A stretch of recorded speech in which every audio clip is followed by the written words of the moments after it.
sadari dosaku. Mari berdoa. Bapa kami yang bertakhta dalam kemuliaan kerajaan surga, di hari Sabat yang indah dan diberkati ini, betapa kami bersyukur berterima kasih untuk berkat-Mu bagi kami semua. Saat ini kami mau berdoa ketika kami akan memulaikan rangkaian acara peribadatan di sepanjang Sabat ini. Kiranya Tuhan akan menyertai kami, memberkati kami dengan tuntunan kuasa Roh Suci Tuhan, agar penyembahan kami di sepanjang Sabat ini berkenan di hadapan Tuhan, dan kami pun boleh menikmati berkat persekutuan di dalam ibadah ini. Bersamalah dengan kami ya Tuhan, di dalam nama Yesus kami berdoa. Amin. Shalom, salam sejahtera bagi kita semua. Hari ini kita akan datang pada motivasi keluarga dengan judul Terang dari Rumah. Hari ini saya mengajak kita mengenang perjuangan Raden Ajeng Kartini, seorang perempuan yang bukan hanya berjuang untuk pendidikan, tetapi juga untuk martabat, iman, dan masa depan generasi. Raden Ajeng Kartini, seorang perempuan yang berani bermimpi di tengah keterbatasan, yang tetap berharap di tengah gelap, dan yang percaya terang itu pasti datang. Habis gelap, terbitlah terang. Bukan sekedar kata-kata, tetapi sebuah iman bahwa setiap air mata, setiap pergumulan tidak pernah sia-sia. Dan hari ini, mungkin kita pun sedang menjalani gelap kita masing-masing. Terutama di dalam rumah tangga. Ada lelah yang tidak terlihat. Ada luka yang tidak terucap, dan ada doa-doa yang hanya Tuhan yang tahu. Namun firman Tuhan mengingatkan kita di dalam Amsal 14 ayat 1. Perempuan yang bijak membangun rumahnya, tetapi yang bodoh meruntuhkannya dengan tangannya sendiri. Saudara, rumah tangga tidak hancur dalam satu hari. Seringkali semuanya dimulai dari hal-hal kecil yang kita abaikan. Cara kita berbicara, cara kita merespons, dan cara kita memperlakukan orang yang paling dekat dengan kita. Dan tanpa kita sadari, hal kecil itu bisa menjadi besar. Ada sebuah keluarga yang memiliki cangkir kesayangan. Sudah lama cangkir ini dipakai, setia menemani setiap pagi. Suatu hari, cangkir itu retak kecil, tidak terlalu terlihat, dan masih bisa digunakan. Jadi mereka membiarkannya. Namun, suatu waktu, saat diisi air panas, cangkir itu mulai bocor, sedikit demi sedikit, sampai akhirnya tidak bisa dipakai lagi. Bukankah rumah tangga seringkali seperti itu? Bukan langsung rusak karena masalah besar, tetapi karena retakan kecil yang dibiarkan. Kata-kata yang melukai, sikap yang mulai dingin, mulai kurang perhatian, dan ego yang tidak mau mengalah. Namun kabar baiknya saudara, Tuhan kita adalah Tuhan yang memulihkan. Penulis rohani Ellen G. White dalam bukunya The Adventist Home halaman 21. Rumah bukan soal kemewahan, tetapi suasana kasih dan kehangatan. Orang tua, khususnya ibu, punya peran besar menciptakan daya tarik rumah. Artinya, bukan kemewahan yang membuat rumah indah, tetapi kasih yang kita hadirkan di dalam rumah tangga kita. Hari Sabat mengingatkan kita untuk berhenti sejenak, merenung, dan mengizinkan Tuhan memperbaiki setiap retakan dalam rumah tangga kita. Kita belajar bahwa perubahan besar selalu dimulai dari langkah kecil. Hari ini kita bisa memilih berkata lembut walau hati lelah, mengampuni walau sementara terluka, dan tetap mengasihi, walau itu bukan hal yang mudah. Saudara, di tengah dunia yang semakin gelap ini, kita rindu melihat terang kembali hadir di rumah tangga kita. Seperti yang diperjuangkan oleh Raden Ajeng Kartini, habis gelap, terbitlah terang. Namun ingat, terang itu bukan datang dengan sendirinya. Terang itu dimulai saat kita kembali kepada Tuhan yang adalah sumber terang kita. Kekuatan rumah tangga ada pada mezbah keluarga, saudaraku. Tempat doa dinaikkan dan firman Tuhan menjadi pusat kehidupan. Karena itu hari ini Tuhan memanggil kita. Kembali ke mezbah, kembali kita berdoa bersama. Kembali kita membaca firman Tuhan. Dan kembali kita membangun hubungan yang intim dengan Tuhan. Karena dari mezbah yang sederhana akan lahir terang yang besar. Firman Tuhan berkata di dalam Yesaya 60 ayat 1. Bangkitlah, menjadi teranglah, sebab terangmu datang dan kemuliaan Tuhan terbit atasmu.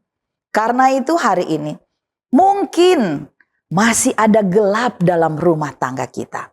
Tetapi Tuhan berkata, bangkitlah. Mulailah dari doa, saudaraku. Mulailah dari firman. Mulailah dari hati yang kembali kepadanya. Karena ketika kita kembali ke mezbah, gelap tidak akan tinggal selamanya. Habis gelap, terbitlah terang.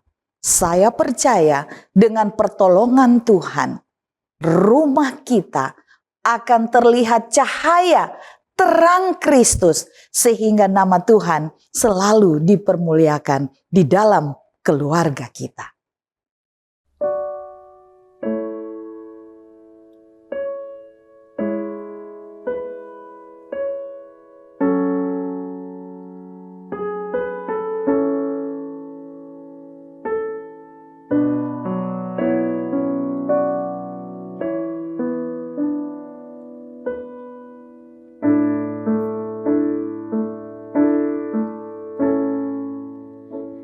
Kasih Allah tak terbilang,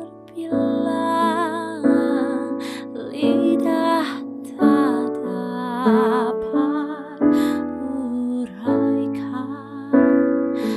Lebih tinggi dari bintang, lebih dalam dari lautan. Yang berdosa diselamatkan oleh korban Yesus. Yang telah sesat didamaikan, dosanya terhapus.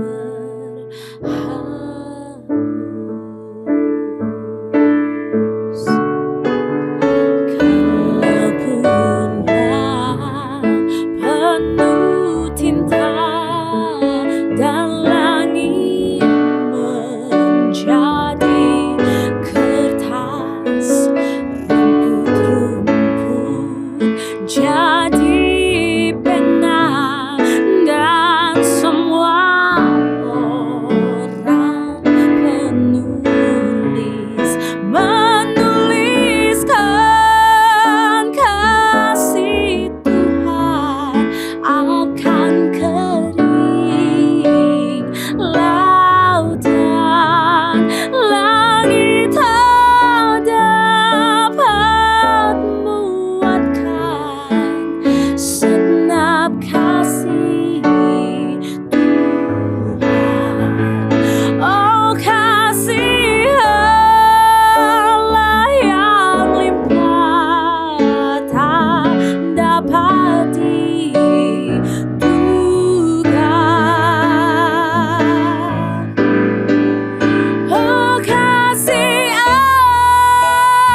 Yesus.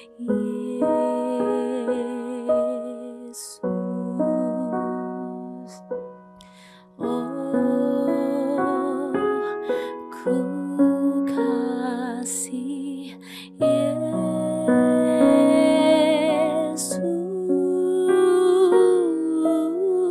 besar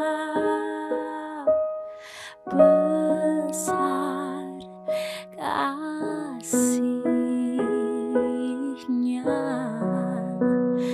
di dalam hidupku.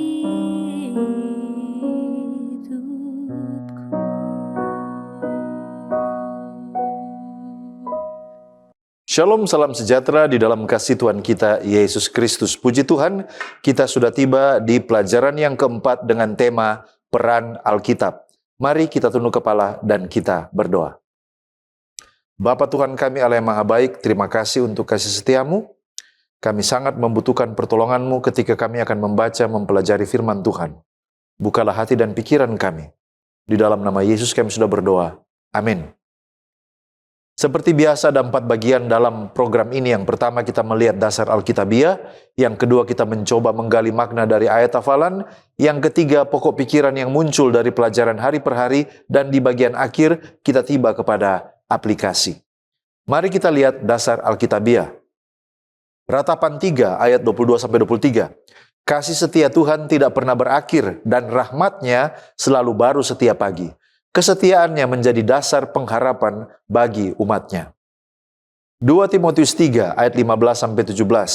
Kitab suci memberi hikmat untuk keselamatan melalui iman kepada Kristus. Firman Allah berguna untuk mengajar, menegur, memperbaiki, dan mendidik orang agar percaya dan diperlengkapi untuk perbuatan baik. Yohanes 17 ayat 17. Firman Allah adalah kebenaran yang menyucikan. Kekudusan hidup berasal dari hubungan dengan kebenaran firman Tuhan. Efesus 1 ayat 13. Orang percaya dimeteraikan dengan Roh Kudus setelah mendengar dan percaya Injil. Roh Kudus menjadi tanda kepemilikan dan jaminan keselamatan. Mazmur 119 ayat 11. Menyimpan firman Tuhan dalam hati, menolong seseorang menjauhi dosa. Firman menjadi pelindung moral dan juga rohani. 1 Korintus 2 ayat 14. Manusia duniawi tidak dapat memahami hal-hal rohani tanpa roh Allah. Pengertian rohani hanya dimungkinkan melalui pekerjaan Roh Kudus. Sekarang kita melihat peran Alkitab, judul peran Alkitab. Pertanyaan yang mendasar. Mengapa Alkitab itu dikatakan memiliki kuasa untuk mengubah dan memelihara hidup rohani kita? Yang pertama, oleh karena Alkitab itu diilhamkan oleh Allah atau theopneustos. 2 Timotius 3 ayat 16. Alkitab itu dihembuskan Allah. Sama seperti Allah menghembuskan nafas hidup kepada Adam, firman-Nya juga membawa kehidupan rohani. Alasan yang kedua, oleh karena firman itu hidup dan kuat. Ibrani 4 ayat 12. Firman Allah itu lebih tajam dari pedang bermata dua, menembus hati dan pikiran. Yang ketiga, oleh karena firman Allah itu kudus dan memiliki otoritas. 2 Timotius 3 ayat 15, Mazmur 119 ayat 140. Ini disebut kitab suci, artinya memiliki otoritas mutlak sebagai wahyu Allah, bukan sekedar tulisan manusia. Dan alasan yang keempat, oleh karena firman itu memelihara iman. Ulangan 8 ayat 3, Matius 4 ayat 4. Sebagaimana mana di padang gurun, firman Allah juga adalah makanan rohani yang menjaga supaya kita tetap hidup secara iman. Pertanyaan selanjutnya, bagaimana kita belajar firman Tuhan supaya ini bisa menghasilkan buah? Nah, yang pertama, pelajarilah seluruh Alkitab. 2 Timotius 3 ayat 16 mengatakan all scripture.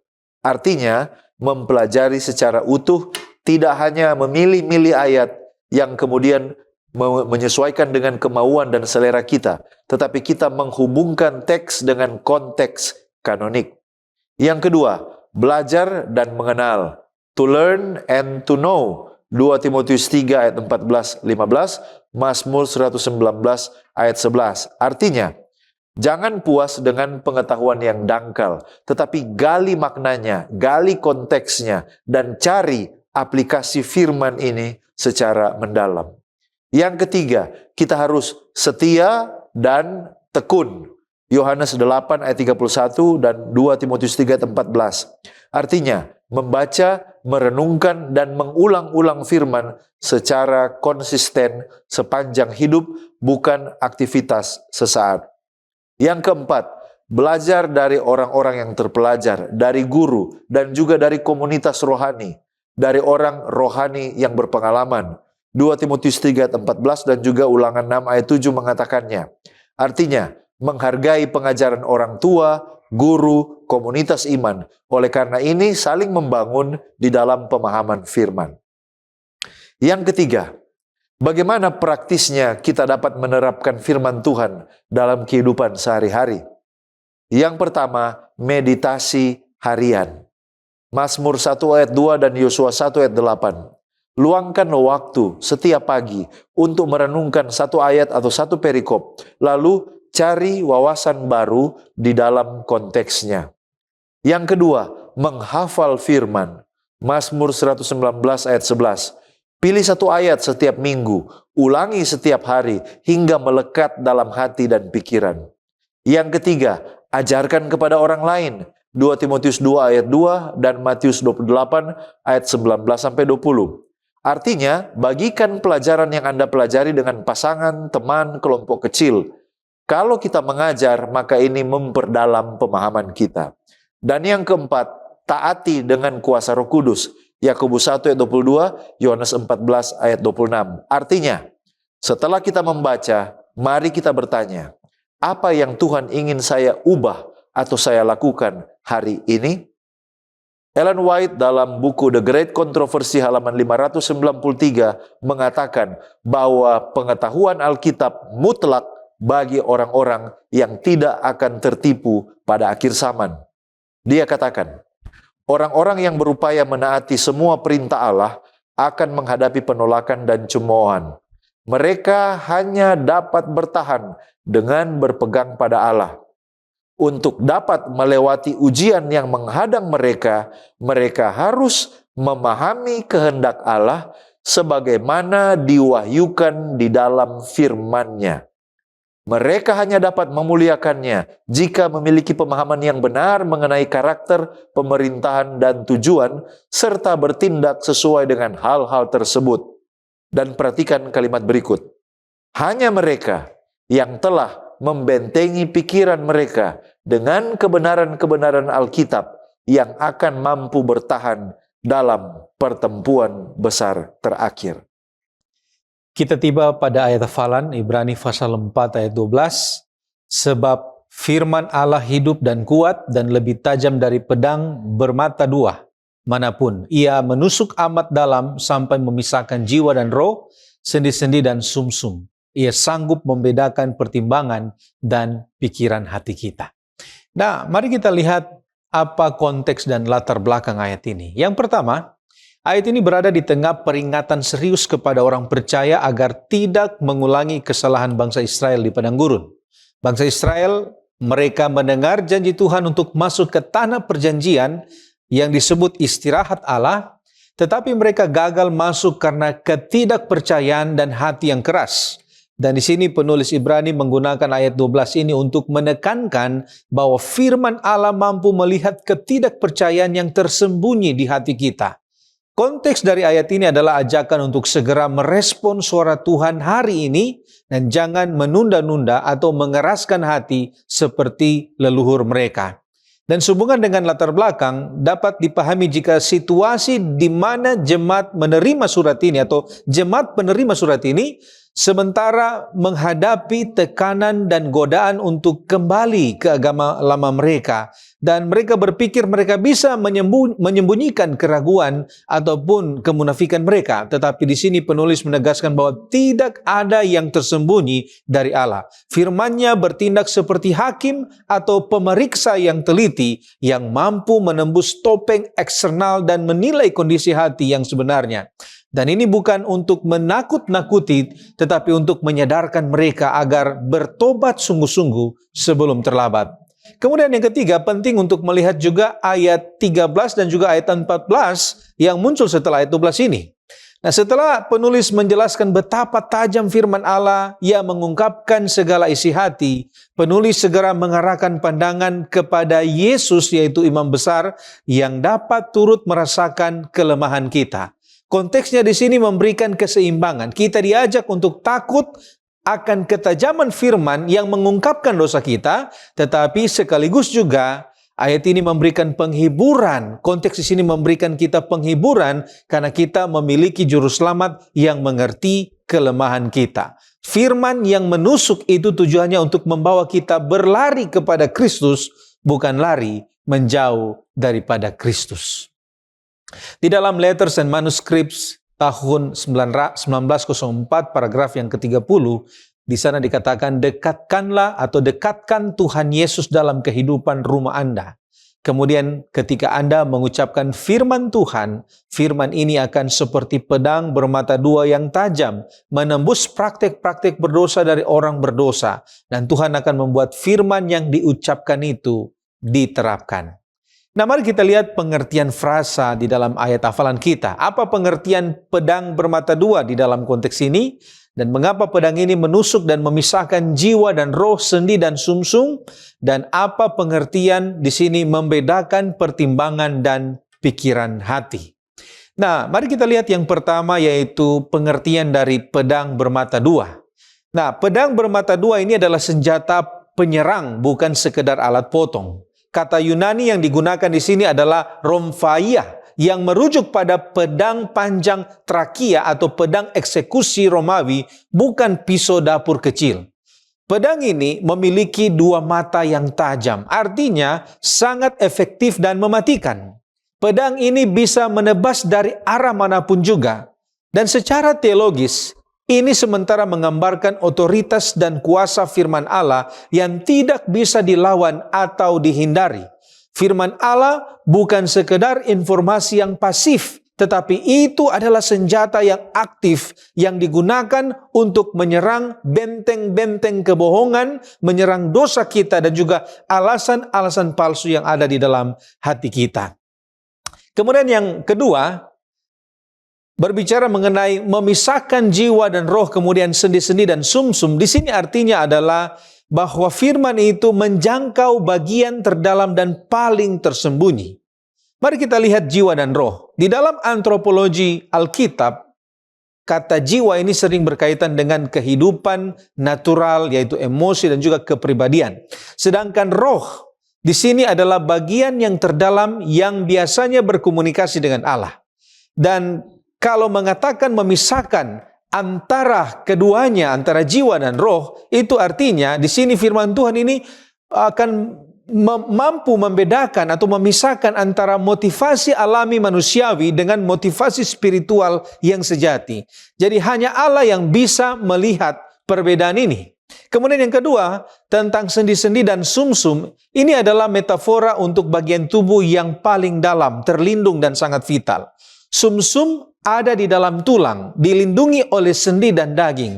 Dan tidak ada mata manusia atau alat di zaman dulu yang dapat melihat ini. Artinya, firman Tuhan menembus hingga ke akar persoalan, ke tempat paling rahasia di mana kita menyimpan dosa, trauma kita, niat jahat kita, atau bahkan hal-hal yang kita sendiri tidak pahami. Dan berikut yang terakhir, apa pengertian membedakan pertimbangan dan pikiran hati? Nah, ini artinya adalah mengungkapkan motivasi asli di balik tindakan kita. Kata pertimbangan di sini atau entumesis Ini merujuk pada refleksi dialog internal atau alasan-alasan logis yang kita bangun untuk membenarkan tindakan kita. Sedangkan pikiran hati atau enonia di sini merujuk pada niat, motif atau dorongan dasar dari kehendak kita. Nah, saudara, seringkali pertimbangan kita itu terlihat bagus di luar, tetapi pikiran hati kita itu buruk. Firman Tuhan itu sanggup membedakan lapisan-lapisan psikologis dan juga spiritual ini. Dan firman Tuhan di sini dapat menelanjangi kemunafikan kita. Dan ia menunjuk apakah kita benar-benar tulus atau hanya berpura-pura. Tujuannya di sini adalah supaya kita berhenti untuk menipu diri kita sendiri dan datang kepada Allah dengan kejujuran. Di dalam The Expositor's Bible Commentary volume 12 halaman 44. Di sana dikatakan, yang dikatakan penulis adalah bahwa firman Tuhan dapat menjangkau relung terdalam keberadaan kita. Kita tidak boleh berpikir bahwa kita dapat mengelabui siapapun, karena tidak ada rahasia yang tersembunyi dari Tuhan. Kita tidak dapat menyimpan pikiran kita untuk diri kita sendiri. Tidak ada yang luput dari jangkauan firman ini. Apa yang paling dirahasiakan manusia akan menjadi sasaran pengawasan dan penghakiman. Kita masuk pada pokok pembahasan senjata yang paling kuat. Dalam konteks pelajaran hari Minggu, apa latar belakang topik senjata yang paling kuat? Apa senjata yang paling kuat itu dan mengapa disebut sebagai senjata yang paling kuat? Pelajaran hari Minggu mengangkat topik senjata yang paling kuat dalam konteks peperangan rohani yang dihadapi orang Kristen setiap hari. Efesus 6 ayat 11 dan 12. Kenakanlah seluruh perlengkapan senjata Allah supaya kamu dapat bertahan melawan tipu muslihat iblis. Karena perjuangan kita bukanlah melawan darah dan daging, tetapi melawan pemerintah-pemerintah, melawan penguasa-penguasa, melawan penghulu-penghulu dunia yang gelap ini, melawan roh-roh jahat di udara. Seventh-day Adventist Bible Commentary volume 6 halaman 1043 sampai 1044 katakan bahwa jika pertempuran kita hanya melawan manusia, kebutuhan akan perlengkapan senjata itu tidak akan begitu nyata. Tetapi kita harus menghadapi tipu daya dan kelicikan iblis yang selalu mengincar titik-titik terlemah manusia sebagaimana godaannya terhadap Kristus. Adalah jauh lebih mudah menghadapi pertempuran terbuka daripada menghadapi tipu muslihat. Itulah sebabnya kita dinasihati untuk mengenakan seluruh perlengkapan senjata Allah, sebab tanpa perlengkapan senjata Allah maka dikatakan bahwa para pejuang Kristen akan mudah dihancurkan. Nah, salah satu dari seluruh perlengkapan senjata Allah itu adalah senjata yang paling kuat yang dimaksud dalam pelajaran hari Minggu. Apa itu? Itu adalah firman Allah. Efesus 6 ayat 17, dan terimalah ketopong keselamatan dan pedang roh, yaitu firman Allah. Mengapa firman Allah disebut sebagai senjata yang paling kuat? Karena firman Allah memiliki kuasa. Ibrani 4 ayat 12, sebab firman Allah hidup dan kuat dan lebih tajam daripada pedang bermata dua manapun. Ia menusuk amat dalam sampai memisahkan jiwa dan roh, sendi-sendi dan sumsum. Ia sanggup membedakan pertimbangan dan pikiran hati kita. Seventh-day Adventist Bible Commentary volume 7 halaman 424 menggambarkan bahwa sebagaimana dalam penciptaan, firman Allah itu memiliki kuasa yang menghidupkan dan mengubahkan sehingga orang berdosa dituntun untuk lahir kembali menjadi ciptaan baru dalam Kristus yang dapat membedakan mana yang jahat dan mana yang baik, yang benar di hadapan Allah, sebab melalui firman Allah lah setiap kata, tindakan, bahkan motif hati itu diuji. Firman itu mampu menembus hati dan membongkar kebohongan serta tipu daya. Selain itu, firman Allah memiliki kuasa untuk melawan dan mengalahkan setan dalam segala bentuk pencobaannya. Dalam Matius 4, Yesus ketika menghadapi pencobaan dari si jahat selalu menggunakan kalimat ada tertulis, ada tertulis. Alfa Omega jilid 5 halaman 114. Dalam setiap pencobaan, senjata perang Yesus ialah sabda Allah. Selama Kristus berpegang teguh pada pendirian firman Allah, penggoda itu tidak dapat menarik keuntungan. Kemudian halaman 118, dengan apakah Kristus menang dalam peperangan melawan setan? Dengan firman Allah. Hanya dengan firman itulah ia dapat melawan pencobaan. Nah, sebagaimana Kristus mampu menghadapi tipu muslihat setan dalam segala pencobaannya dan menang oleh kuasa firman Allah, kita pun bisa menghadapi pencobaan si jahat itu dan menang oleh kuasa firman-Nya. Seventh-day Adventist Bible Commentary volume 6 halaman 1046. Dengan pedang roh, yaitu firman Allah, orang Kristen bisa melewati semua ujian. Rasul Paulus katakan dalam 2 Korintus 10 ayat yang keempat, Karena senjata kami dalam perjuangan bukanlah senjata duniawi, melainkan senjata yang diperlengkapi dengan kuasa Allah yang sanggup untuk meruntuhkan benteng-benteng. Sekarang mengapa kita khususnya yang hidup di akhir zaman ini memerlukan senjata yang paling kuat ini? Bagi kita yang hidup di akhir sejarah dunia ini, kita diamarkan untuk berjaga-jaga dan berdoa. Sebab Wahyu pasal yang ke-12 ayat 12b katakan, celakalah kamu hai bumi dan laut, karena iblis telah turun kepadamu dalam geramnya yang dahsyat, karena ia tahu bahwa waktunya sudah singkat. Di akhir zaman ini, pekerjaan iblis akan semakin intens dalam penyesatan dan tipu muslihatnya untuk menjauhkan umat manusia dari kebenaran yang menguduskan. Dan Alfa Omega Jilid 8 halaman 624 katakan, sekarang ia, setan maksudnya di sini, menggunakan usahanya yang paling keras dalam perjuangan yang terakhir. Penipuan besar terakhir akan segera digelar di hadapan kita. Antikristus akan melakukan pekerjaan-pekerjaannya yang mengherankan di depan mata kita. Begitu miripnya pemalsuan itu dengan yang aslinya, sehingga mustahil untuk membedakannya kecuali oleh Alkitab. Setiap pernyataan dan setiap mujizat harus diuji oleh kesaksian Alkitab. Itulah sebabnya setan menggunakan setiap sarana yang mungkin untuk mencegah manusia memperoleh pengetahuan mengenai Alkitab, karena ia tahu bahwa kata-kata Alkitab yang jelas mengungkapkan penipuannya. Nah, 1 Petrus 5 ayat 8 dan 9 bagian A katakan, sadarlah dan berjaga-jagalah, lawanmu si iblis berjalan keliling sama seperti singa yang mengaum-aum dan mencari orang yang dapat ditelannya. Lawanlah dia dengan iman yang teguh. Iman yang teguh dapat melawan si jahat. Roma 10 ayat 17. Jadi iman timbul dari pendengaran dan pendengaran oleh firman Kristus. Jadi iman kita akan tetap kuat dan tidak mudah goyah dalam menghadapi tipu muslihat iblis bila firman Allah gemar kita renungkan dan itu tetap tinggal dalam hati kita. Mazmur 119 ayat 11. Dalam hatiku aku menyimpan janjimu supaya aku jangan berdosa terhadap engkau. Dalam buku That I May Know Him halaman 301, Ellen G. White mengatakan ada satu perlindungan terhadap tipu daya dan jerat iblis, yaitu kebenaran sebagaimana adanya di dalam Yesus. Kebenaran yang ditanamkan dalam hati, dipelihara dalam kewaspadaan dan doa, serta dipupuk oleh kasih karunia Kristus akan memberi kita kemampuan untuk mengenal yang benar. Dan kebenaran itu harus tetap tinggal di dalam hati, dirasakan kekuatannya meskipun di tengah segala tipu daya yang memikat dari setan. Dan pengalaman kita haruslah bahwa kebenaran itu dapat menyucikan, menuntun, dan memberkati jiwa kita. Yohanes 17 ayat 17. Kuduskanlah mereka dalam kebenaran, firman-Mu adalah kebenaran. Terima kasih pendeta. Sekarang kita melihat tema kitab suci otoritas. Berdasarkan 2 Timotius 3 ayat 15-17, mari kita lihat ada 4 fungsi utama Alkitab yang disebutkan Paulus. Lalu kemudian kita juga akan mempertimbangkan bahasa Yunani dari frase segala tulisan yang diilhamkan Allah. Diilhamkan artinya theopneustos. Bagaimana ini mendukung konsep otoritas dari Alkitab tersebut? Mari kita lihat 4 fungsi Alkitab. Yang pertama adalah untuk mengajar atau didaskalia, yaitu untuk pengajaran doktrinal. Alkitab memberikan kebenaran positif tentang Allah, tentang siapa manusia, tentang keselamatan, dan juga tentang etika. Yang kedua, Alkitab itu menyatakan kesalahan atau elekmos, melakukan konfrontasi atau koreksi, menyingkapkan dosa, menyingkapkan kesalahan berpikir atau penyimpangan dari kebenaran. Yang ketiga, Alkitab itu memperbaiki kelakuan atau epanortosis, artinya restorasi atau perbaikan, mengarahkan kembali pada jalan yang benar, bersifat untuk membangun, bukan menghukum.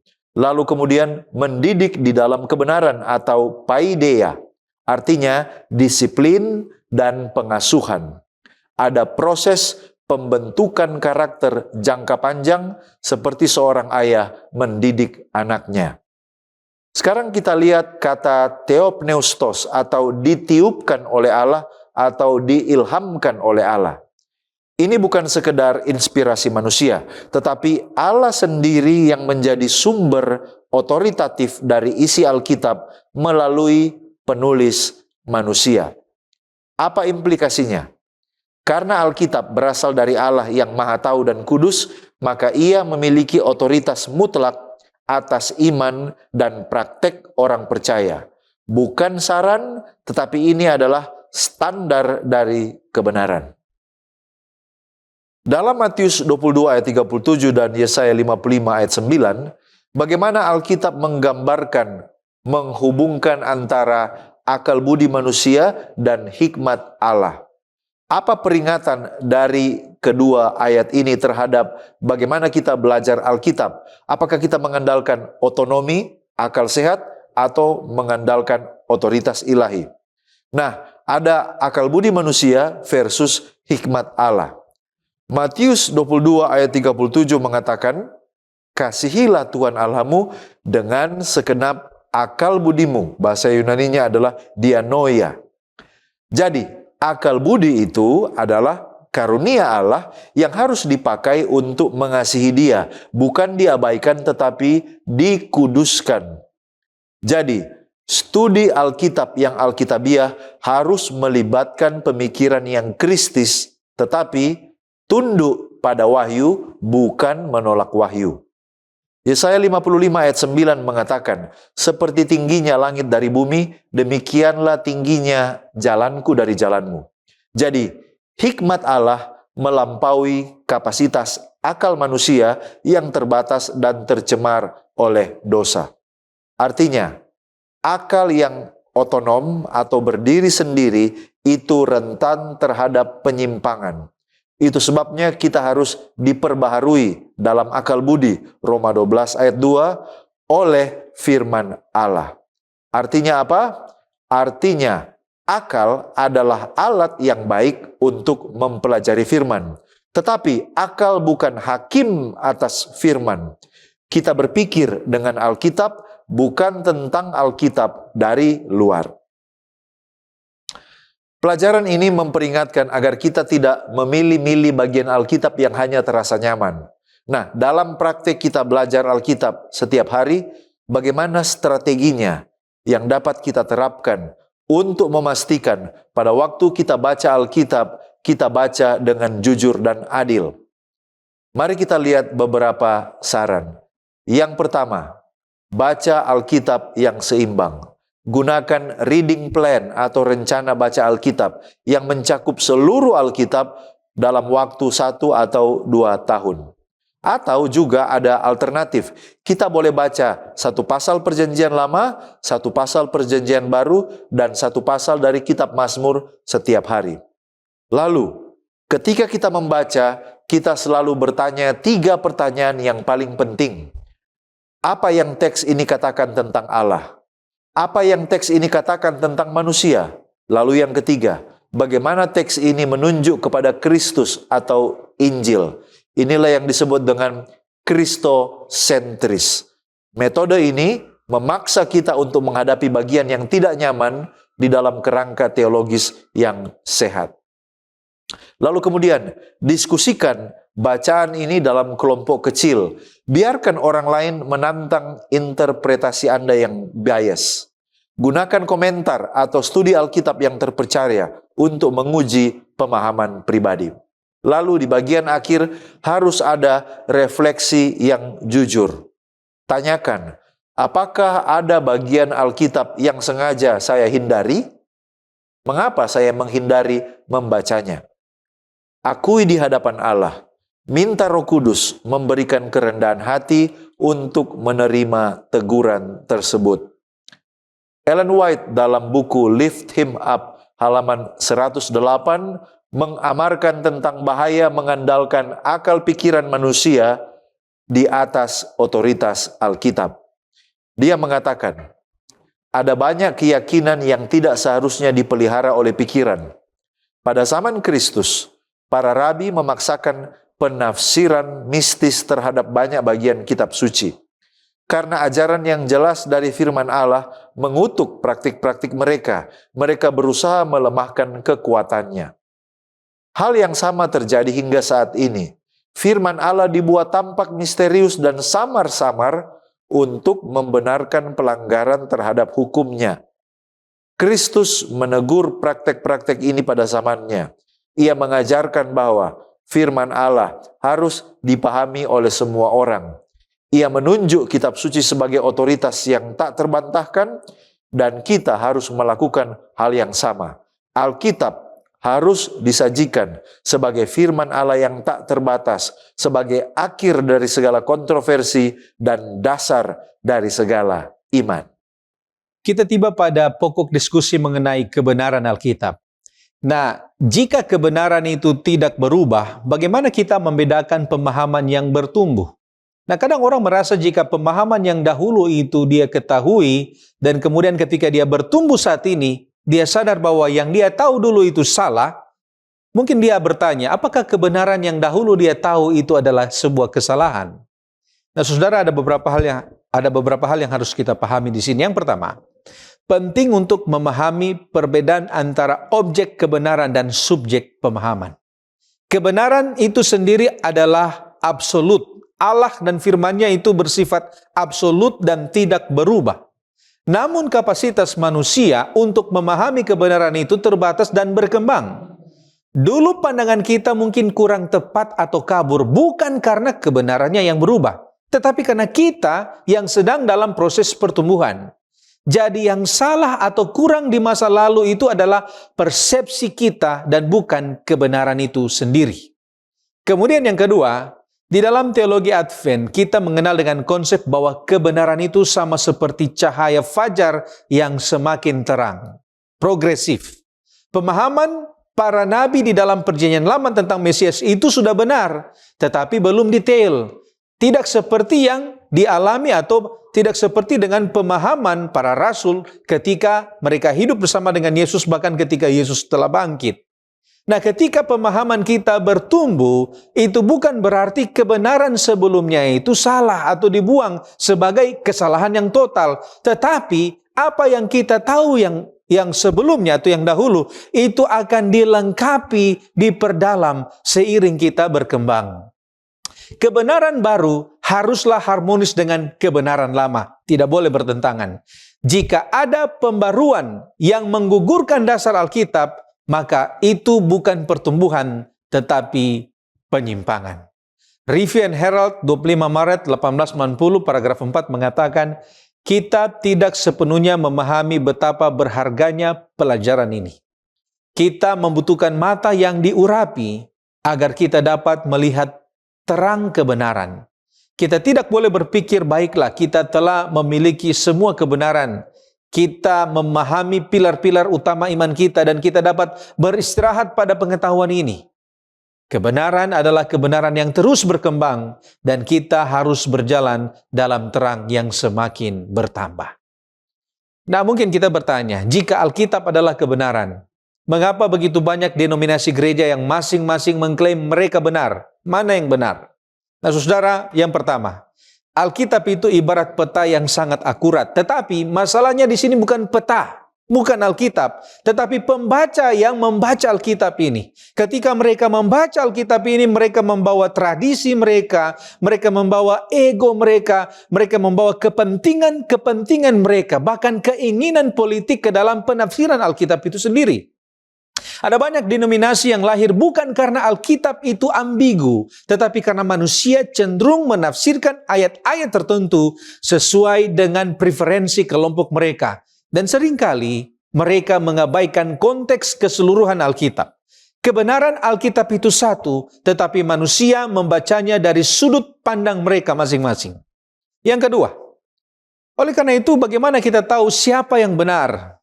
Prinsipnya hanya satu. Yesus memberikan prinsip ini di dalam Alkitab. Yesus katakan, dari buahnya lah kamu akan mengenal mereka. Matius 7 ayat 16. Denominasi atau gereja yang benar adalah mereka yang hidup konsisten dengan karakter Kristus.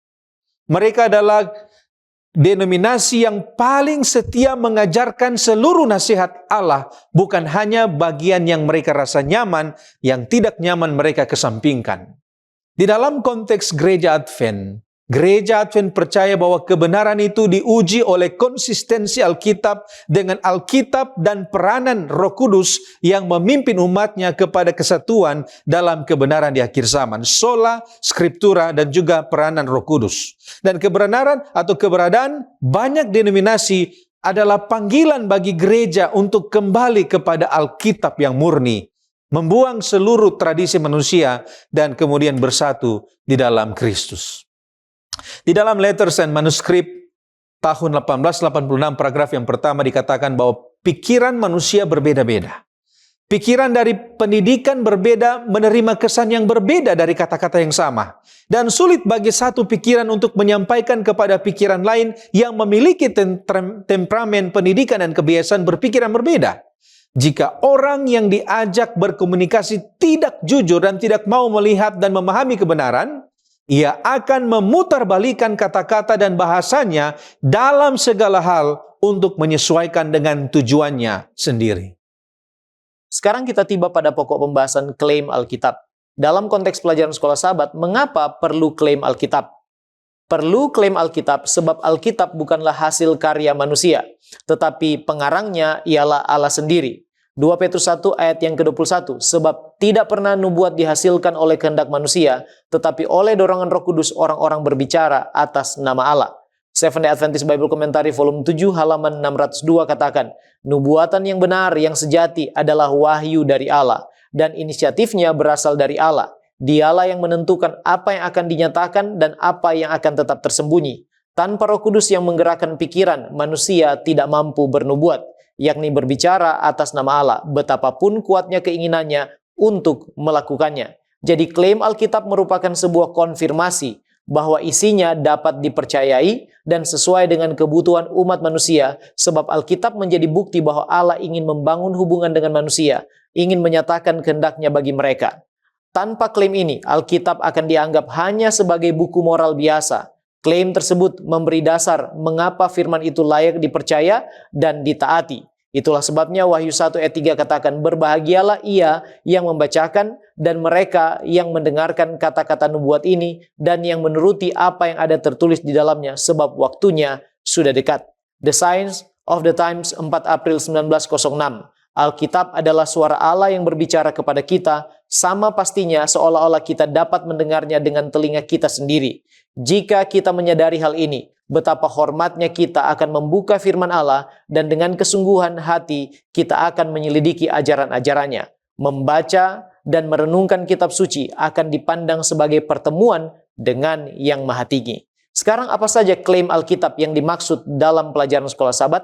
Yang pertama, firman Allah itu hidup, kuat, dan tajam. Ibrani 4 ayat 12. Sebab firman Allah hidup dan kuat dan lebih tajam daripada pedang bermata dua manapun. Ia menusuk amat dalam sampai memisahkan jiwa dan roh, sendi-sendi dan sumsum. Ia sanggup membedakan pertimbangan dan pikiran hati kita. The Signs of the Times 25 Juni 1902 katakan, firman Allah menyinggung setiap sifat buruk dalam diri seseorang, membentuk seluruh kepribadiannya, baik secara batinia maupun secara lahiria, merendahkan kesombongan dan sikap mengagungkan diri sendiri, serta membimbingnya untuk membawa Roh Kristus ke dalam tugas-tugas hidup, baik yang kecil maupun yang besar. Firman Allah mengajarkannya untuk tetap teguh dalam kesetiaannya pada keadilan dan kesucian, sekaligus selalu bersikap baik dan penuh belas kasihan. Bagi orang yang benar-benar bertobat, firman Allah adalah sukacita dan penghiburan dalam hidup. Roh Allah berbicara kepadanya dan hatinya menjadi seperti taman yang disirami. Nah, firman Allah tidak hanya memiliki kuasa untuk menuntun pada pertobatan dan hidup baru, namun firman itu juga adalah sumber hidup dan hidup itu sendiri. Pada waktu Yesus dicobai oleh iblis, dalam Matius 4 ayat 4 dikatakan, tetapi Yesus menjawab, ada tertulis, manusia hidup bukan dari roti saja, tetapi dari setiap firman yang keluar dari mulut Allah. Yohanes 6 ayat 63, rohlah yang memberi hidup, daging sama sekali tidak berguna. Perkataan-perkataan yang kukatakan kepadamu adalah roh dan hidup, kata Yesus. Dari sumber yang sama dikatakan bahwa firman Allah adalah roti hidup. Mereka yang memakan dan mencerna firman ini menjadikannya bagian dari setiap tindakan dan setiap sifat karakter akan bertumbuh kuat dalam kekuatan Allah. Firman itu memberikan semangat abadi bagi jiwa, menyempurnakan pengalaman hidup, dan membawa sukacita yang akan bertahan selamanya. Klaim berikutnya adalah firman Tuhan itu kekal. Yesaya 40 ayat yang ke-8, rumput menjadi kering, bunga menjadi layu, tetapi firman Allah kita tetap untuk selama-lamanya. Seventh Adventist Bible Commentary volume 4 halaman 246, kebenaran tidak pernah berubah sebab penciptanya adalah sama. Dia tetap kemarin, hari ini, dan sampai selama-lamanya. Sedemikian juga Kristus menurut Ibrani 13 ayat yang ke-8. Mereka yang datang kepadanya untuk memelihara jiwa mereka tidak akan pernah lapar. Menurut Yohanes 6 ayat 35. Dan mereka juga tidak akan haus. Yohanes 4 ayat 14. Matius 24 ayat 35. Langit dan bumi akan berlalu, tetapi perkataanku tidak akan berlalu. Klaim berikutnya adalah firman Tuhan tidak akan kembali dengan sia-sia. Yesaya 55 ayat 11, demikianlah firmanku yang keluar dari mulutku. Ia tidak akan kembali kepadaku dengan sia-sia, tetapi ia akan melaksanakan apa yang kukehendaki dan akan berhasil dalam apa yang kusuruhkan kepadanya. Seventh Adventist Bible Commentary volume 4 halaman 298. Firman Allah mencerminkan kehendaknya dan memiliki kuasa untuk mewujudkan kehendak tersebut. Firman-Nya memiliki kuasa untuk menciptakan, untuk memberikan energi rohani, kehidupan dan berkat, untuk menghakimi dan menghukum, untuk membangkitkan manusia dari kubur, serta menyembuhkan dan menebus manusia.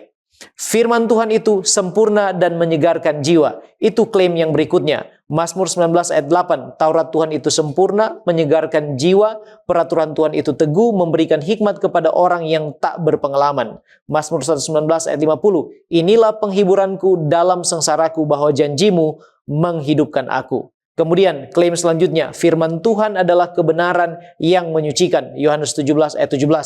Kemudian Mazmur 119 ayat 160, dasar firman-Mu adalah kebenaran dan segala hukum-hukum keadilan-Mu tetap untuk selama-lamanya.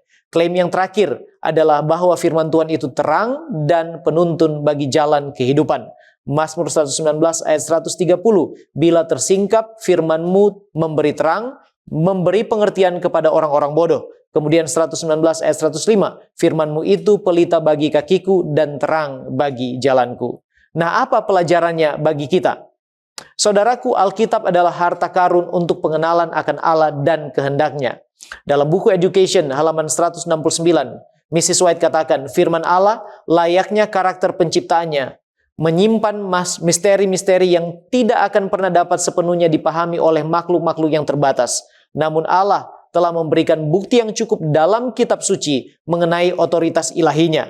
Keberadaannya sendiri, karakternya, serta kebenaran firman-Nya diteguhkan oleh kesaksian yang menyentuh akal budi kita, dan kesaksian ini sangatlah melimpah. Memang benar, itu tidak menghilangkan kemungkinan akan adanya keraguan. Namun mereka yang ingin mengetahui kebenaran menemukan dasar yang cukup di dalamnya, maksudnya di dalam Alkitab, untuk tetap beriman. Itulah sebabnya The Signs of the Times 28 Maret 1906 katakan bahwa kita harus membuka firman Allah dengan penuh hormat dan dengan kerinduan yang tulus untuk mengetahui kehendak Allah bagi kita. Malaikat-malaikat surga akan menuntun pencarian kita. Dan saat Allah berbicara kepada kita melalui firman-Nya, saat itu kita seperti berada di ruang pertemuan yang maha tinggi, tepat di hadapannya. Di sanalah Kristus masuk ke dalam hati. Dan The Signs of the Times 25 Juni 1902 katakan bahwa seluruh Alkitab adalah perwujudan Kristus. Alkitab adalah sumber kekuatan kita. Baik, terima kasih pendeta. Sekarang kita melihat pelajaran hari Kamis dengan tema keadaan hati. 1 Korintus 2 ayat 14 mengatakan bahwa manusia duniawi tidak dapat menerima kebenaran Allah, tidak dapat menerima kebenaran rohani. Nah, pertanyaannya, bagaimana kalau demikian? Bagaimana kita menyeimbangkan antara karunia iluminasi Roh Kudus dan juga tanggung jawab manusia untuk membuka hati? Apakah ini artinya kita pasif secara rohani, terus menyerah, atau justru kita harus terlibat secara aktif? Nah, mari kita lihat iluminasi Roh Kudus dan tanggung jawab manusia. Doktrin iluminasi Roh Kudus mengatakan bahwa Roh Kudus bukan memberikan wahyu baru, tetapi pencerahan untuk memahami wahyu yang sudah diberikan, yaitu Alkitab. Roh Kudus tidak menambahkan isi, tetapi membuka makna dan aplikasi firman bagi hati yang siap.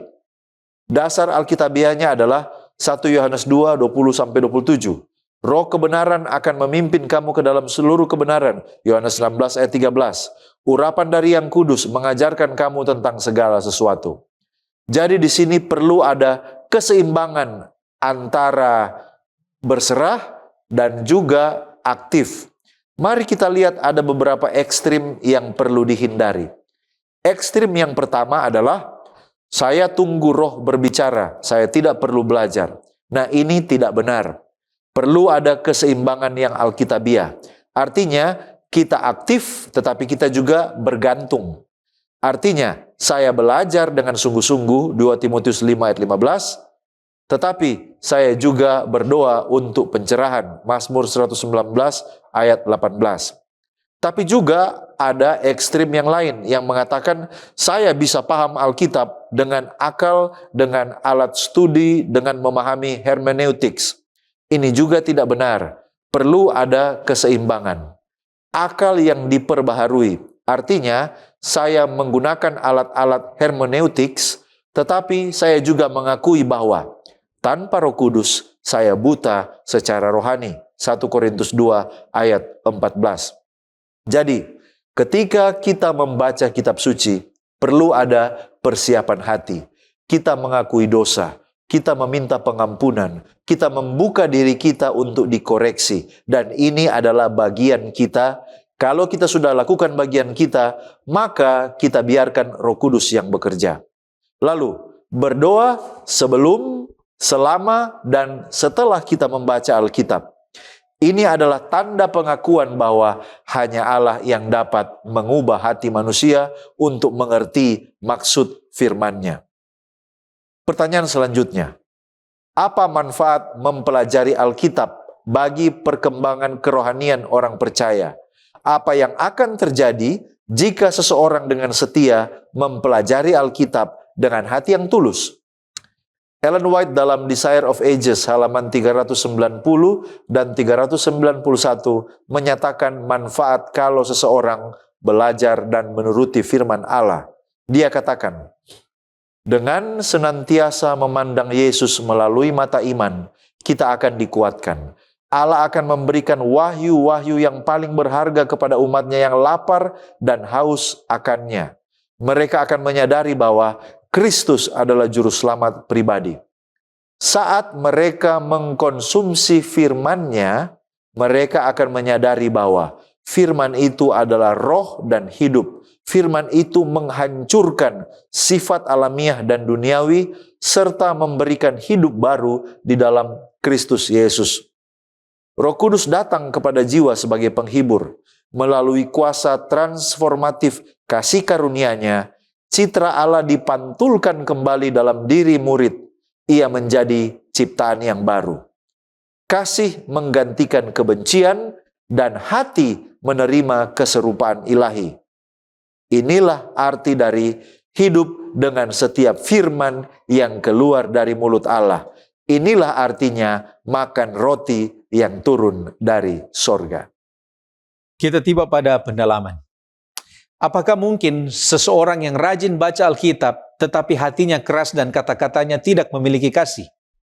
Kalau kita bertanya apakah orang rajin baca Alkitab masih bisa memiliki hati yang keras? Jawabannya adalah ya, sangat mungkin. Di dalam sejarah gereja dan juga sejarah Alkitab, ada catatan dan juga kita dapat melihat contoh orang yang sangat rajin mempelajari Alkitab, bahkan menghafal Alkitab, tetapi hatinya jauh daripada Tuhan. Kita bisa lihat itu seperti contohnya kaum Farisi ahli Taurat pada zaman Yesus. Mereka membaca, menghafal, menafsir Alkitab setiap hari, tetapi Yesus justru menyebut mereka ular beludak karena mereka tampak suci di luar, tetapi di dalam penuh dengan kemunafikan dan kekerasan hati. Rajin membaca Alkitab tanpa hubungan pribadi dengan penulisnya hanya akan menimbun pengetahuan di kepala, bukan mengubah karakter di hati. Pengetahuan itu sendiri dapat membuat orang menjadi sombong. Kemudian, perbedaan intelektual dan spiritual itu ada. Ada perbedaan besar antara membaca teks hanya untuk aktivitas intelektual dan mendengar firman untuk aktivitas spiritual kita. Yakobus 1 ayat 22-24 memperingatkan tentang orang yang menjadi pendengar yang lupa. Yaitu mereka yang melihat wajah asli mereka di cermin, tetapi segera pergi dan melupakan siapa diri mereka sebenarnya. Jika seseorang membaca Alkitab hanya untuk mencari bahan khotbah, atau mencari argumen, atau mencari bahan debat, atau sekedar rutinitas agama tanpa menyerahkan hati kepada Roh Kudus, maka firman itu tidak akan menembus hati. Hasilnya adalah hati semakin keras karena merasa sudah sangat benar atau sudah memiliki pengetahuan yang banyak. Kemudian yang ketiga, 1 Tesalonika pasal 2 ayat 13 mengatakan bahwa kunci perubahan bukan pada aktivitas membaca, tetapi pada cara kita menerima firman tersebut. Bukan sebagai kata-kata manusia, tetapi sebagai firman Allah. Jika kita membacanya sebagai kata-kata manusia, kita membaca Alkitab seperti karya sastra atau sejarah atau aturan moral, dampaknya itu hanya sebatas informasi. Perubahan karakter terjadi ketika kita membaca dengan sikap yang tunduk, percaya, dan bersedia ditegur tanpa sikap hati yang lunak dan mau diajar. Hati kita akan tetap keras dan kita akan menolak untuk diubah pada apa yang telah kita baca.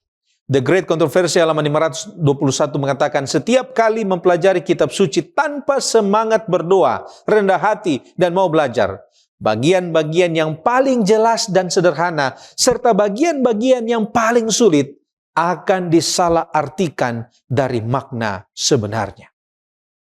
Nah, mungkin kita bertanya, jika kita membaca Alkitab seperti buku biasa, maka itu sama seperti kita menolak Allah dan tidak ada perubahan karakter dalam hati. Lantas, apa saja tips yang perlu kita ketahui agar saat kita membaca Alkitab, kita dapat memperlakukan Alkitab seperti firman Tuhan yang memiliki otoritas dan dapat merubah karakter kita? Paling sedikit ada 5. Yang pertama, kita harus memulaikan dengan doa. Jangan pernah membuka Alkitab tanpa berdoa meminta kuasa Roh Kudus. Kemudian yang kedua, kita harus membaca Alkitab dengan sikap rendah hati.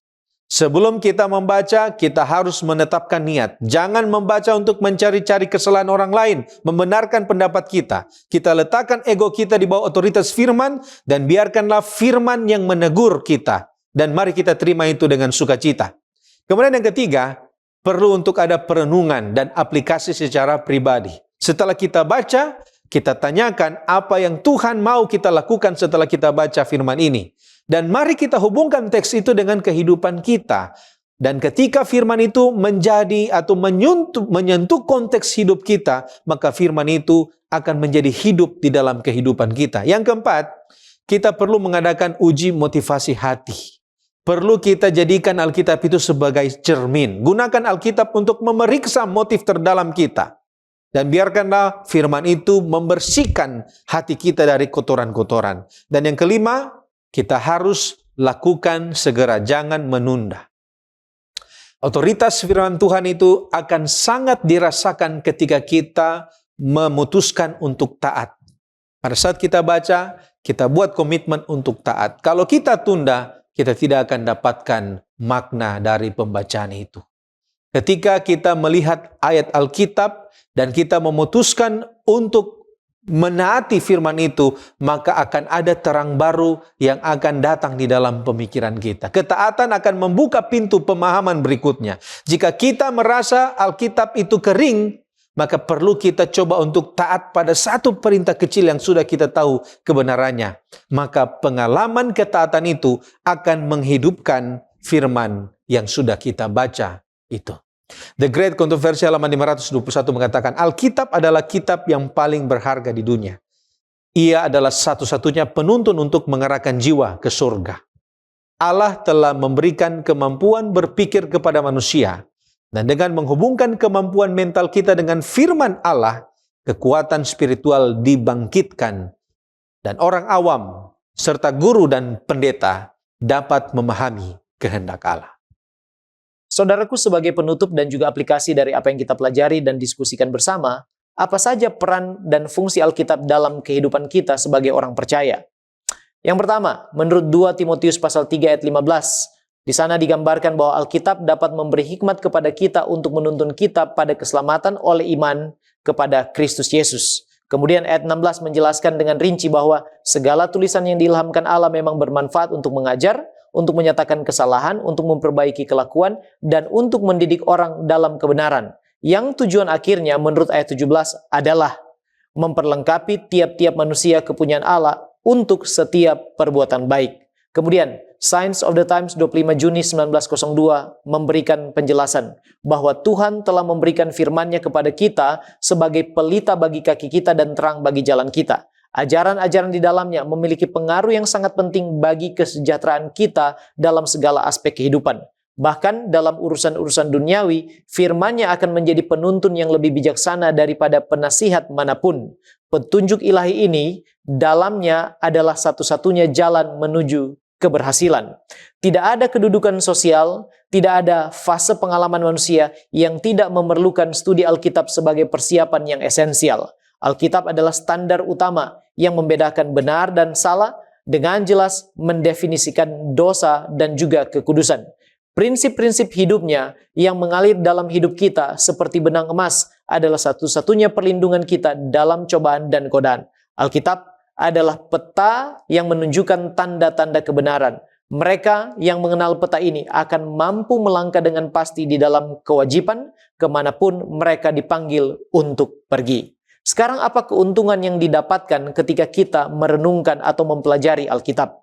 Ada begitu banyak tentu keuntungan yang didapatkan ketika kita membaca dan merenungkan Alkitab, seperti mendapatkan pengertian dan hikmat, menguatkan iman dan percaya kita, serta pengharapan kita, memberi damai sejahtera, kekuatan dan penghiburan, serta menjaga dari dosa dan segala tipu daya dari si jahat.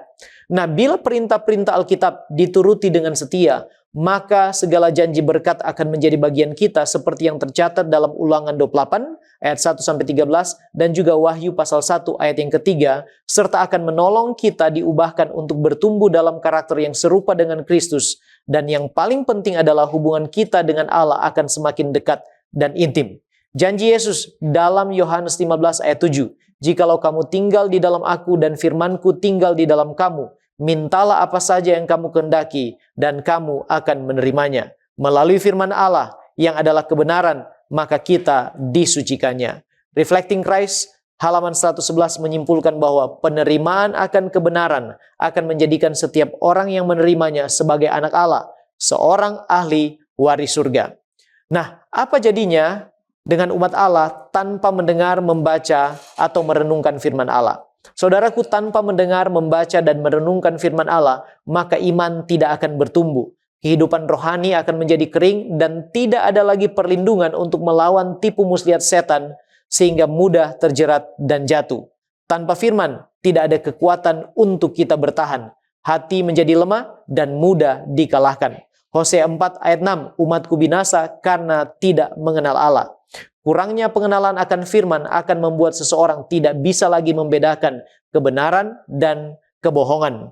Itulah sebabnya kita harus berhati-hati dengan segala kesibukan sehari-hari dan juga prioritas-prioritas hidup yang salah yang akan menghalangi kita untuk datang kepada Allah dan merenungkan sabda firman-Nya. Ingat, setan bisa menggunakan segala media dan sarana seperti anggota keluarga kita sendiri, teman, hobi kita, pekerjaan, bahkan pelayanan, teknologi, media sosial, serta media visual lainnya untuk membuat kita tidak lagi memiliki waktu dan minat untuk membaca, mendengar, dan merenungkan akan firman-Nya. Jadi yang harus kita lakukan adalah kita harus melatih dan mendisiplin diri agar kita benar-benar merasakan haus akan Allah dan lapar akan kebenarannya. Sebagaimana pemazmur ungkapkan dalam Mazmur 42 ayat 3, "Jiwaku haus kepada Allah yang hidup. Bilakah aku boleh datang melihat Allah?" Janji Yesus dalam Matius 5 ayat 6 bahwa mereka yang lapar dan haus akan kebenaran akan dipuaskan. The Signs of the Times, 3 Desember 1894. Dengan firman Allah, kita harus mengalahkan setiap godaan musuh. Iblis mungkin menampilkan segala daya tarik, menampilkan segala tipu daya dan suap yang memikat dalam upayanya untuk mengaburkan cahaya Yesus dari pandangan kita, serta menghapus dari pikiran kita tuntutan-tuntutannya yang paling jelas. Tetapi kita harus menghadapi tipu dayanya dengan firman Allah. Saudaraku, mari kita meminta dari Tuhan dalam doa, hati yang rindu untuk merenungkan firman-Nya siang dan malam, agar kita dalam kehidupan kerohanian kita menjadi seperti pohon yang ditanam di tepi aliran air, yang menghasilkan buahnya pada musimnya, dan yang tidak layu daunnya, apa saja diperbuatnya berhasil, sesuai dengan Mazmur pasal 1 ayat 2 dan 3. Pada akhirnya, Our High Calling halaman 205 katakan bahwa di seluruh bagian Alkitab tersebar mata air kebenaran surgawi, kedamaian dan sukacita yang membahagiakan. Semua itu dapat dijangkau oleh setiap orang yang mencarinya. Kata-kata ilham yang direnungkan dalam hati akan menjadi seperti aliran-aliran yang mengalir dari sungai air kehidupan. Dan setiap kali kita mempelajari Alkitab dengan hati yang penuh doa, Roh Kudus akan menyertai kita untuk membuka makna kata-kata yang kita baca di dalamnya. Mari saudaraku, kita tunduk kepala dan berdoa. Bapa kekal Allah kami yang bertahta di sorga, kami bersyukur memuji Engkau sebab Engkau baik dan setia di dalam kehidupan kami. Engkau beri kami kesempatan lagi untuk belajar akan kebenaran firman-Mu. Ya Tuhan, kami menyadari betapa penting dan vitalnya firman-Mu di dalam kehidupan kami. Kiranya Tuhan tolong kami memiliki hati yang haus akan hadirat-Mu, yang lapar akan kebenaran-Mu, supaya setiap hari kami boleh gemar merenungkan sabda dan Taurat-Mu siang dan malam, agar kami menjadi pribadi-pribadi yang diubahkan, dan kami memiliki kekuatan untuk membentengi kehidupan kami dari tipu muslihat si jahat. Tuhan, setiap hari kami menghadapi peperangan rohani, tolonglah kami, dan pagari kehidupan kami dengan kuasa-Mu, dan kiranya Engkau akan tolong kami, supaya kami akan menggunakan firman itu melawan segala tipu jahat setan dan menang daripadanya. Terima kasih Tuhan, kami lemah tak berdaya. Kiranya Roh Kudus-Mu terus menuntun kami. Sebab kami berdoa, memohon berkat dan pertolongan surga hanya di dalam nama Yesus, Juru Selamat kami. Amin.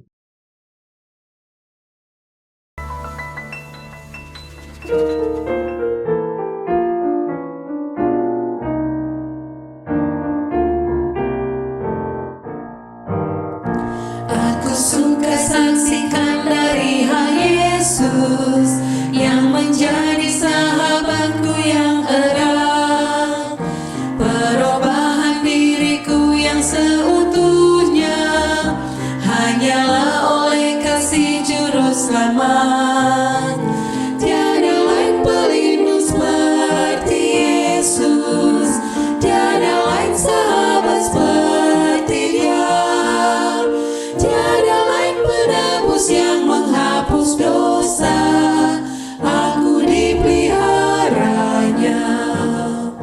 Yesus menemukan aku dalam dosa, hatiku berkeluh kesah dan suka, tapi ku diangkat oleh tangan Yesus dan dipimpinnya di jalan yang benar. Tiada lain pelindung seperti Yesus, tiada lain sahabat seperti Dia, tiada lain penebus yang menghapus dosa, aku dipeliharanya. Tiap hari Tuhan beri janji yang baru, bertambahlah aku insaf kasih-Nya, tapi tak ku mengerti tebusan itu hingga kelak ku lihat Yesus di surga.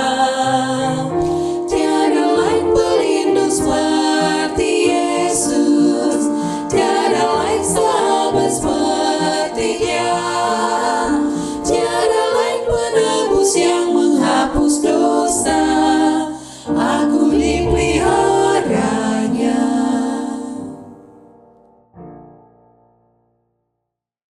Mari kita berdoa. Bapa kami yang berdiam di takhta kemuliaan sorga, di hari yang indah dan mulia ini, hari yang diberkati, hari Sabat Tuhan, kami anak-anak-Mu datang menghadap Dikau dengan segala pujian dan syukur, karena Tuhan begitu mengasihi kami.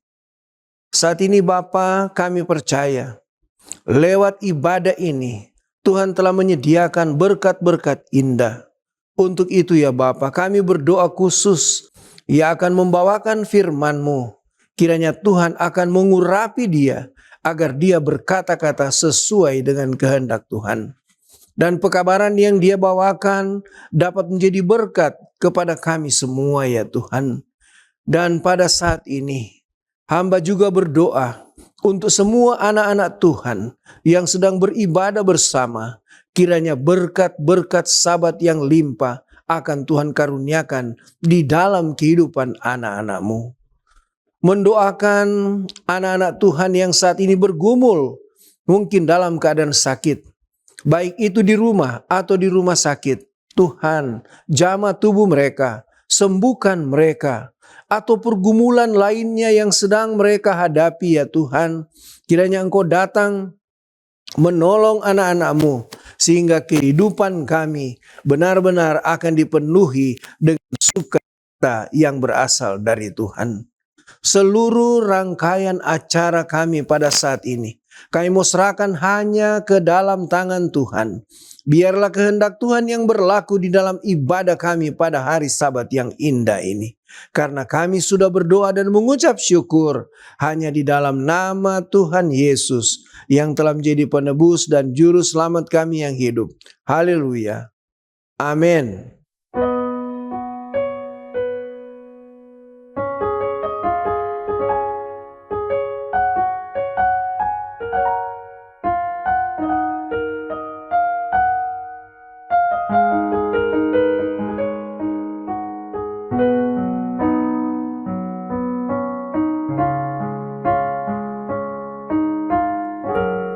Hanyalah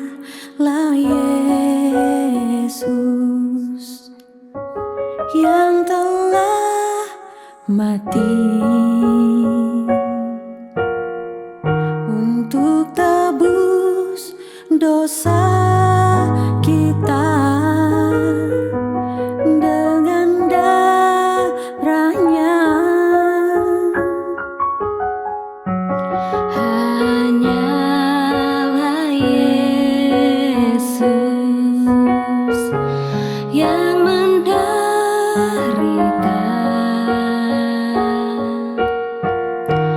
dipikulnya dosa kita dengan disiksa. Hanyalah kasih-Nya Yesus yang telah selamatkan kita. Dia mati tersiksa di salib karena kasih-Nya Yesus kepada kita.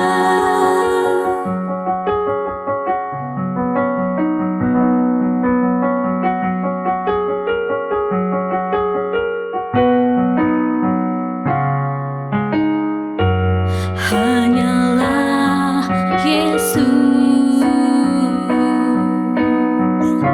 yang menderita,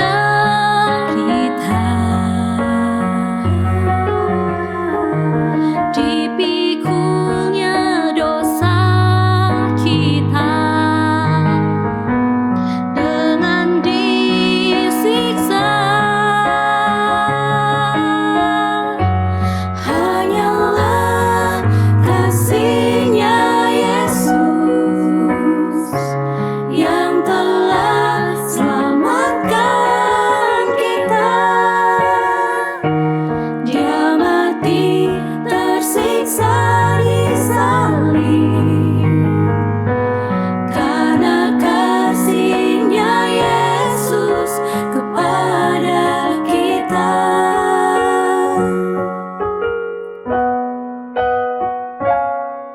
Apakah kita sadari dengan darah-Nya Yesus tebus semua dosa kita? Hanyalah kasih-Nya Yesus yang telah selamatkan kita.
Salam sejahtera bagi kita sekalian, Shalom.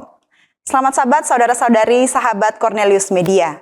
Tentu kita bersyukur memuji Allah kali kita, pencipta, pemelihara, penebus, dan juru selamat kita, yang juga adalah Tuhan atas hari Sabat untuk segala berkat-Nya yang begitu melimpah dalam hidup kita, serta untuk kesempatan yang indah kita boleh sekali lagi merayakan Sabat, berbakti, menyembah, memuji, dan mendengarkan suaranya. Dan judul pekabaran firman Tuhan saat ini ialah air hidup yang mengubahkan. Mari kita siapkan Alkitab dan hati kita untuk fokus mendengarkan suaranya. Sebelum kita lanjut, saya mengajak kita sekalian untuk tunduk kepala sejenak dan berdoa. Mari kita berdoa. Tuhan Allah Bapa kami di sorga, kami memuji, membesarkan nama-Mu ya Tuhan, untuk segala berkat dan kebaikan yang boleh kami rasakan, khususnya pada hari Sabat ini. Kami siap untuk mendengarkan suara-Mu lewat pekabaran firman Tuhan. Biarlah Roh Kudus-Mu boleh bersama-sama dengan kami, menuntun hati dan pikiran kami, supaya firman ini boleh menjadi berkat untuk kami boleh bertumbuh lebih hari lebih setia kepada Tuhan, sambil kami menantikan kedatangan Tuhan yang kedua kali. Terima kasih Bapa, ke dalam tangan-Mu kami serahkan hidup kami dan perbaktian kami hari Sabat ini. Dalam nama Yesus kami berdoa. Amin. Saudara-saudari yang dikasihi Tuhan, di negeri yang sangat kita cintai ini, di Indonesia, setiap tanggal 21 April kita memperingati Hari Kartini, mengenang perjuangan seorang wanita Indonesia yang luar biasa, yaitu Raden Ajeng Kartini. Raden Ajeng Kartini adalah salah satu tokoh paling penting dalam sejarah Indonesia, khususnya dalam perjuangan emansipasi perempuan. Ia lahir di Jepara, Jawa Tengah pada tanggal 21 April 1879 dari keluarga bangsawan Jawa.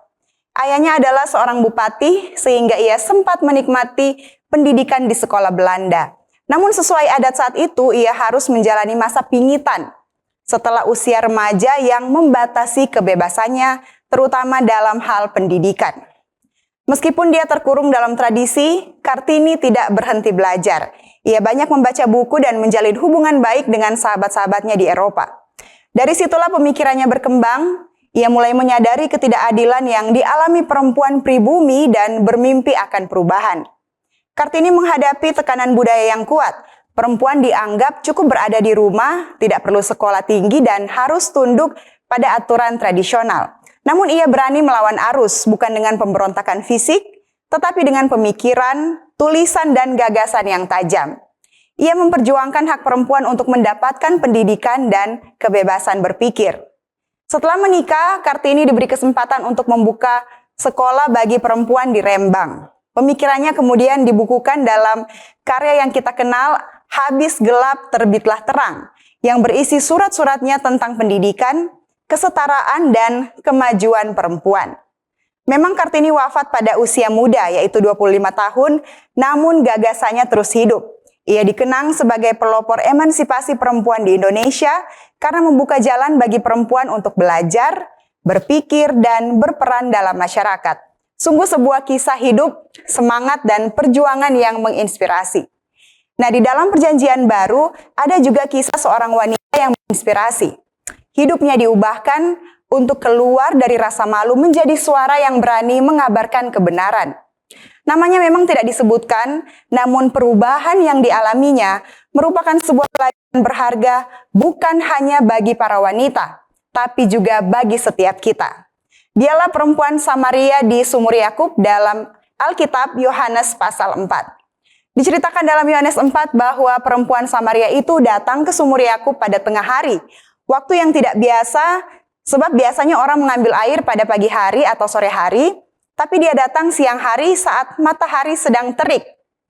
Kenapa? Karena sebenarnya ia ingin menghindari orang lain. Dia ingin menghindari tatapan, bisik-bisik, dan penghakiman dari orang lain. Dia tidak ingin bertemu siapapun. Rasa malu atas masa lalunya membuatnya memilih datang sendirian saat orang lain biasanya tidak berada di sana. Pernahkah kita berada di posisi yang sama dengan perempuan Samaria ini? Kita rasa malu mungkin karena masa lalu kita, kegagalan yang pernah kita alami, dosa yang kita lakukan, atau bahkan malu karena apa kata orang. Rasa malu ini membuat kita menarik diri dari komunitas, membuat kita ingin bersembunyi, merasa tidak nyaman, kesepian, tidak ada damai, dan jauh dari Tuhan. Saudara sekalian, ada banyak orang yang hidup dalam bayang-bayang rasa malu. Mereka hadir di tengah keramaian, tetapi sebenarnya menyembunyikan diri. Mereka tersenyum, tetapi hatinya terluka. Mereka hadir di gereja, tetapi hatinya menjauh. Mereka berdoa, tapi selalu merasa tidak layak. Ingin berubah, tetapi merasa sudah terlambat. Pada posisi ini, perempuan Samaria itu tidak pernah menyangka bahwa dia akan bertemu dengan seseorang yang sanggup mengubahkan hidupnya. Saudaraku, pelajaran pertama dari kisah ini adalah jangan pernah merasa bahwa karena dosa-dosamu terlalu besar dan masa lalumu terlalu kelam, maka hidupmu tidak akan pernah berubah dan engkau tidak akan pernah keluar dari rasa malu. Sebab bagi Tuhan tidak ada yang mustahil.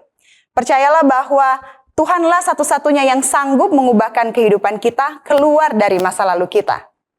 Pelajaran yang kedua dan hal yang luar biasa dari kisah ini adalah bahwa Yesus sedang menunggu perempuan Samaria itu datang ke sumur Yakub untuk menimba air pada tengah hari itu, dan Yesus bersedia menjangkaunya dan memulai percakapan dengannya. Itulah awal perubahan hidup perempuan Samaria itu. Saudaraku, ada pribadi yang sungguh mengenalmu, dia mengerti pergumulanmu, dan dia sedang menunggumu. Yesuslah pribadi itu. Bayangkan seseorang yang memiliki luka dan rasa malu dalam hidupnya. Dia memilih jalan yang sepi agar tidak ada yang melihatnya. Namun ternyata di ujung jalan itu sudah ada seseorang yang menunggunya, bukan untuk menghakimi, tetapi untuk memulihkan. Saudara, Yesus tidak menunggu kita menjadi sempurna dulu untuk datang kepadanya. Dia justru datang saat kita rusak dan putus asa. Yesus berkata kepada perempuan itu, "Jikalau engkau tahu tentang karunia Allah." Artinya, masalahnya bukan karena kita terlalu berdosa, tetapi karena kita belum mengenal siapa Yesus. Pribadi itu, Yesus itu, dia sedang menunggu saudara dan saya untuk menawarkan air hidup yang mengubahkan itu. Pelajaran yang ketiga adalah bahwa Yesuslah sumber air hidup yang memuaskan jiwa dan mengubahkan kehidupan itu. Yesus berkata, "Barang siapa minum air ini, ia akan haus lagi. Tetapi barang siapa minum air yang kuberikan, ia tidak akan haus untuk selama-lamanya." Perempuan ini datang mencari air untuk kebutuhan jasmaninya. Tetapi Yesus berbicara tentang kebutuhan yang lebih dalam, yaitu air untuk kebutuhan jiwa.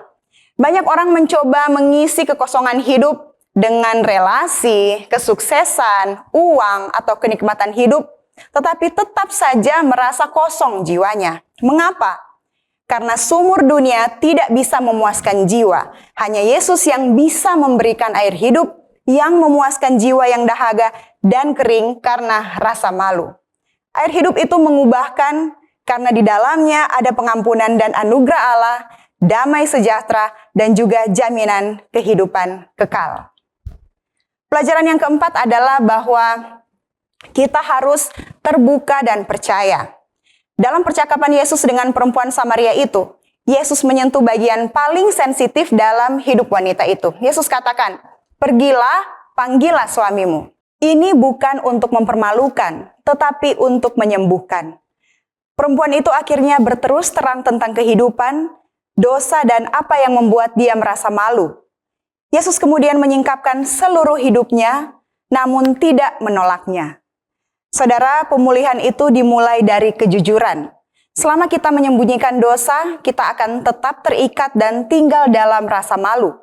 Tetapi saat kita datang apa adanya, mengakui kelemahan dan dosa-dosa serta pergumulan kita akan masa lalu, Tuhan bekerja. Kuasanya mengubahkan. Jadi kita perlu datang terbuka di hadapannya, mengaku dosa dan kelemahan kita, serta percaya padanya, maka kita akan menerima pengampunan dan anugerah Allah, serta kuasanya akan mengubahkan kehidupan kita.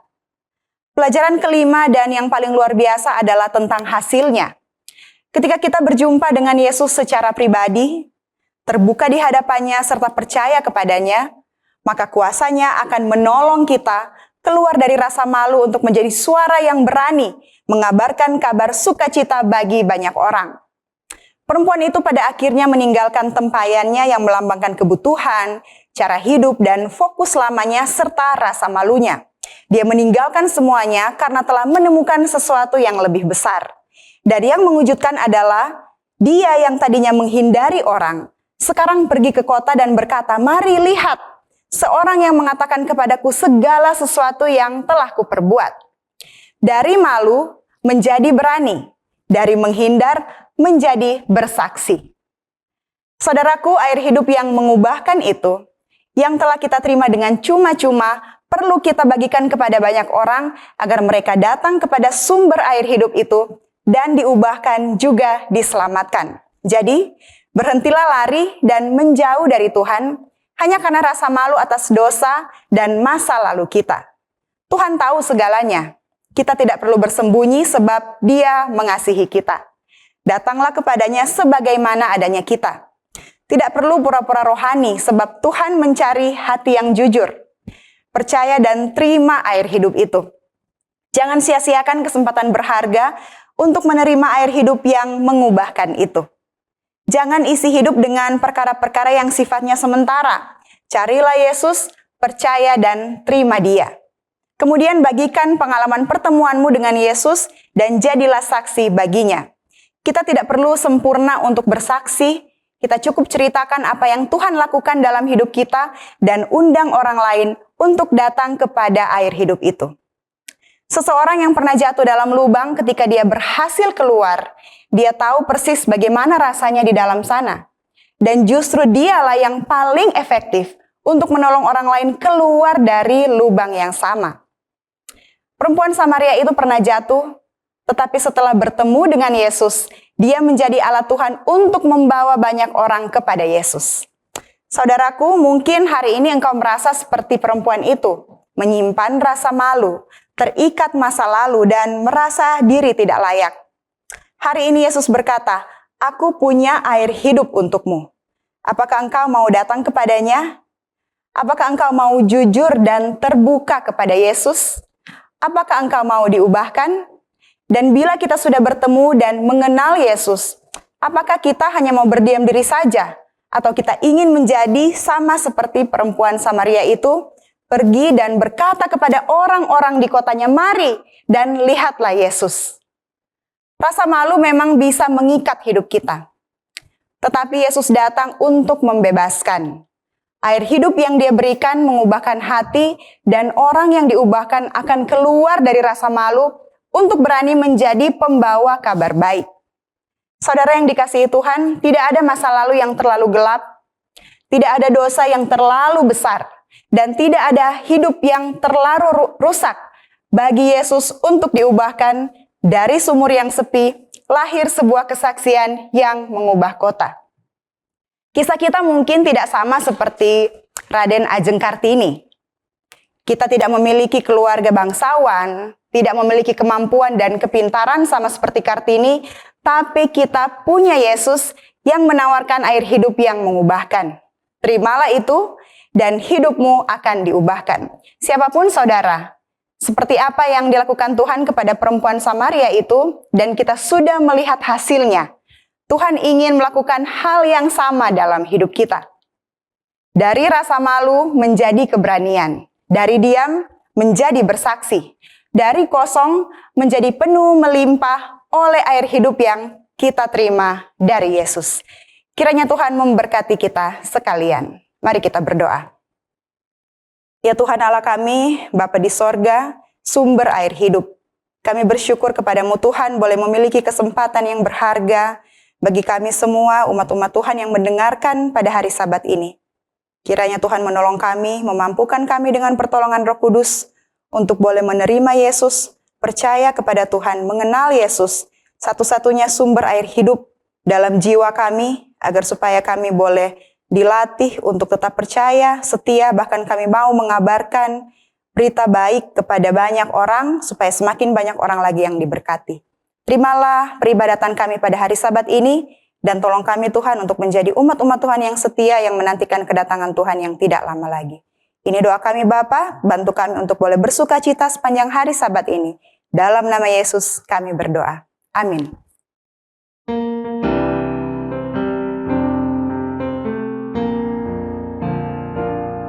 Selamatlah dirindu, damai iman teguh, dan berdoa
agar hatimu pun senanglah. Persatuan indah kita dengan Yesus hanya oleh korban di mezbah. Apa engkau pasrahkan di mezbah Tuhan, hasrat hatimu semuanya. Engkau boleh dapat perhentian dan rahmat kalau engkau berserah padanya.